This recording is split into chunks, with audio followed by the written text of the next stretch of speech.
हाँ जी, सभी को नमस्ते जी। सो माय डियर स्टूडेंट्स, चलिए सिनोनिम की इस वीडियो को और आगे बढ़ाते हैं, सिनोनिम के इस काम को और आगे बढ़ाते हैं और वर्ड मीनिंग के जरिए हम सिनोनिम को कवर करने का प्रयास करेंगे। तो आज देखते हैं कौन कौन से नए नए वर्ड्स हमारे सामने हैं। एक है lethargy, LETHARGY, lethargy. Lethargy means सुस्ती, आलस्य, और सुस्ती आलस्य इसको आइडलिंग भी कहते हैं। Idle, IDLE, idol.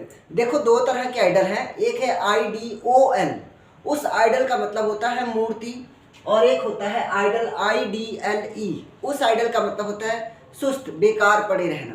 ठीक है, तो वहां से वर्ड बना आइडलिंग। आइडलिंग के बाद है मेलैंखली, MELANCHOLY, मिलैंकली। आप बोल कर देखो मिलैंकली। और हाँ, मैं ये मानकर चलता हूँ कि इस समय आप रजिस्टर और पेन के साथ बैठे हो और बड़े आराम से, शिद्दत से हर एक वर्ड की प्रोनाउंसिएशन को आप अपनी कॉपी में लिख रहे होगे। वर्ड को नहीं, वर्ड की प्रोनाउंसिएशन को, कि उस शब्द को कैसे बोलना है। So first word is lethargy, then idling, then melancholy. Melancholy के बाद है स्लॉथ, SLOTH, स्लॉथ। एक समुद्र के किनारे ना एक जीव भी पाया जाता है, कीड़ा भी पाया जाता है जो बहुत ही धीरे धीरे बढ़ता है, शायद उसका भी नाम स्लॉथ होता है। चलो आओ देखते हैं।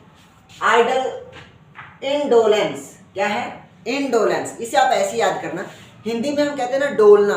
डोलना मतलब हिलना, इधर उधर डोलना, उसको कहते हैं डोलना। तो अगर वो ना डोले तो उसे क्या कहेंगे? इंडोलेंस। मतलब हिंदी वाले शब्द को हम इंग्लिश में नेगेटिव बनाने का प्रयास कर रहे हैं। तो इंडोलेंस यानी कि जिसके अंदर सुस्ती छाई हो, आलस्य छाया हो, जो हिल डुल ना रहा हो, इंडोलेंस। ठीक है। सोमनोलेंस, क्या है? सोमनोलेंस, जो नींद आने की अवस्था होती है ना, उसमें भी बंदा आलस करता है, सोता रहता है। तो वहां से एक वर्ड बना सोमनोलेंस, LENCE, सोमनोलेंस। फिर है आइडलनेस, IDLE। देखो जिस आइडल वर्ड की मैं बात कर रहा था कि बेकार पड़े रहना, उसे हम आइडल कहते हैं, IDLE। और आइडल के बाद अगर नेस लगा दिया जाए, NESS, नेस लगा दिया जाए, तो वो चीज़ नाउन बन जाती है। जिस वर्ड के पीछे नेस लिखा होगा, आमतौर पर वो शब्द नाउन समझा जाता है।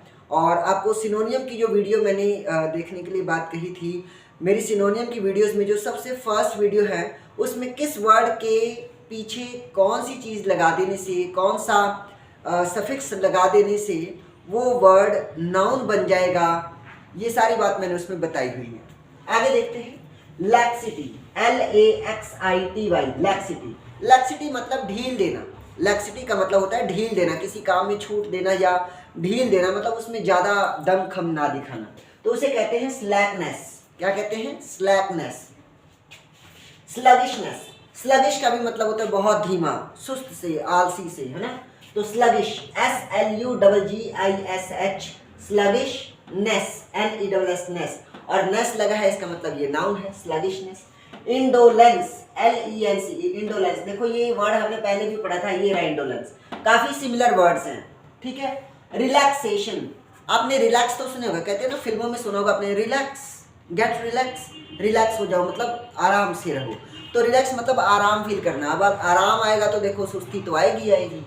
तो क्या है? रिलैक्सेशन। और सेशन, RELAXATION,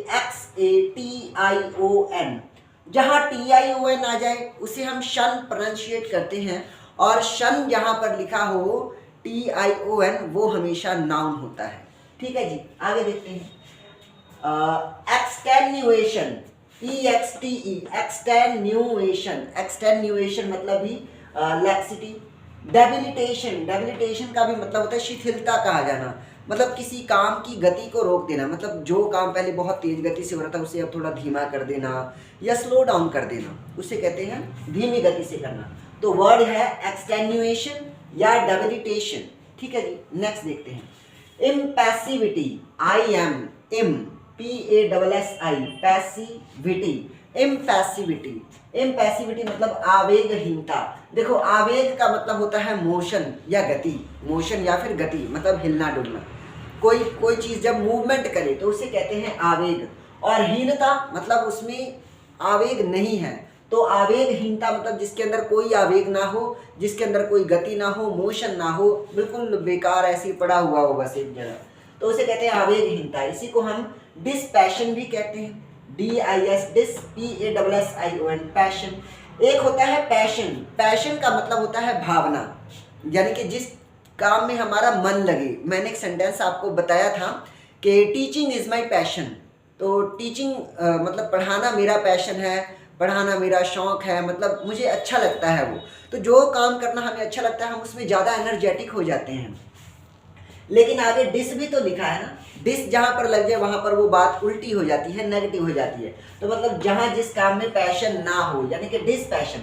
अब जहाँ पैशन ही नहीं होगा, जहाँ डिस पैशन होगा, वहाँ पर हम मतलब पूरे दिल से वो काम नहीं करेंगे। तो उतनी गति से हम वो काम नहीं करेंगे, उतने मोशन से हम वो काम नहीं करेंगे। इसे ही फिक्सचर भी कहते हैं। फिक्स मतलब एक जगह टिका हुआ, मतलब फिक्स है, वो हिल नहीं रहा, डुल नहीं रहा, कुछ कर नहीं रहा। तो फिक्सचर, FIXTURE, फिक्सचर, ठीक है। कंसिस्टेंसी, ये वर्ड आपने बहुत सुना होगा कि पढ़ाई में अपनी कंसिस्टेंसी बनाओ। कंसिस्टेंसी बनाओ मतलब पढ़ाई पे लगे रहो, पूरे फोकस के साथ पढ़ो। ये नहीं कि तुम्हारा माइंड इधर उधर डाइवर्ट हो रहा हो, माइंड डाइवर्ट नहीं होना चाहिए। तो वहाँ से वर्ड क्या बनता है? Consistency, TENCY। फिर इसी को कहते हैं कंपोजर। कंपोजर मीन्स मन का शांत होना। वैसे एक कंपोज वर्ड होता है, कंपोज मतलब गाने कंपोज करना, कविताओं को कंपोज करना, वो एक अलग बात है। एक होता है अपने माइंड को कंपोज करना, यानी कि मन को शांत करना, ठीक है, तो उसे भी कंपोज कहते हैं। तो वहाँ से वर्ड बना कंपोजर। यहाँ आवेगहीनता यानी कि मोशनलेस का सेंस आएगा। कंपोजर मतलब जिसमें कोई मोशन नहीं है। अपैथिया, इसे हम अपैथिया भी कहते हैं। अपैथिया मीन्स भावहीनता, मतलब जिसमें कोई भाव ही नहीं है, जिसमें कोई मोशन ही नहीं है, मतलब हमारा मन ही उस चीज़ में नहीं लगता, उसे हम भावहीनता कह देते हैं, अपैथिया। आगे देखो, नेक्स्ट वर्ड है 38 नंबर पे, 35, 36, 37, 38, सिरेनिटी। 38 नंबर वर्ड है सिरेनिटी। सिरेनिटी का मतलब होता है शांति, मन को शांति मिले, है ना, शांति। तो शांति को कहते हैं स्टिलनेस। अब इसमें भी नेस लिखा है, इसका मतलब ये नाउन है। और स्टिल का मतलब होता है रुका हुआ या शांत।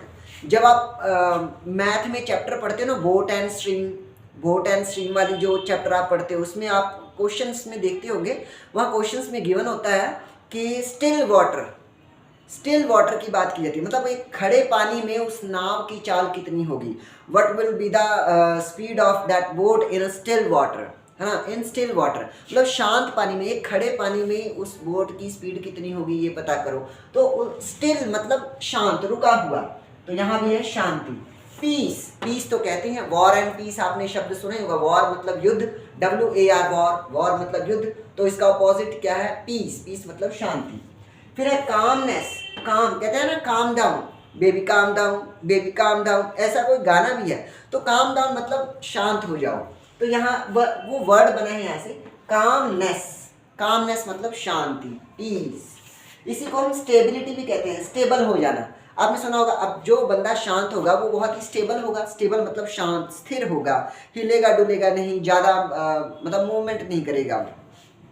तो वहाँ से वर्ड बना स्टेबिलिटी, ठीक है, मतलब स्थिरता का हो जाना।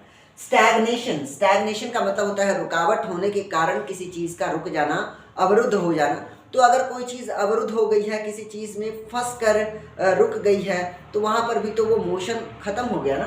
तो क्या है? Stagnation, STAG, Stag, NATION, nation. अगर सिर्फ नेशन लिखा हो तो नेशन का मतलब होता है देश, और स्टैग्नेशन लिखा हो तो स्टैग्नेशन मतलब रुक जाना, गतिरोध होना या शांति होना या किसी चीज़ का ठहर जाना। ड्यूरेबिलिटी, ये वर्ड बहुत ही खूबसूरत वर्ड है। Durability, DURABILITY, durable. आपने एक वर्ड सुना होगा ड्यूरेबल। हमारा फर्नीचर बड़ा ड्यूरेबल है, मतलब बड़ा टिकाऊ है। टिकाऊ मतलब टिक जाने वाला। तो ड्यूरेबिलिटी मतलब टिकाऊपन, मतलब एक ऐसा चीज़ जो बहुत ड्यूरेबल हो, टिकाऊ हो, लंबे समय तक चले। तो ये आज के ये वर्ड्स मैं करवा चुका हूँ। मैं साइड हो जाता हूँ, आप लोग एक बार अगर इनका स्क्रीनशॉट लेना चाहें तो स्क्रीनशॉट ले सकते हैं।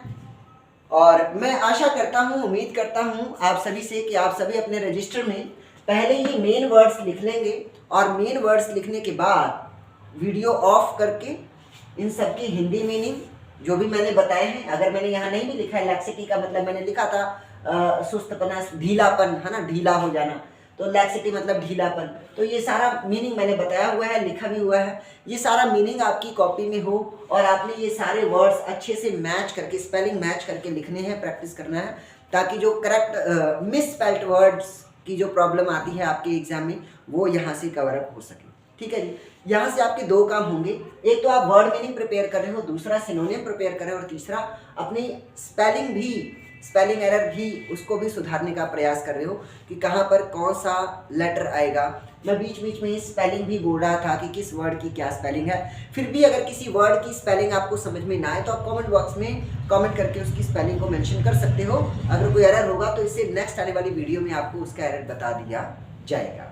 So thank you for watching this video and giving me your precious time. Thank you so much. जय हिंद, जय भारत, जय आर्यवर्त।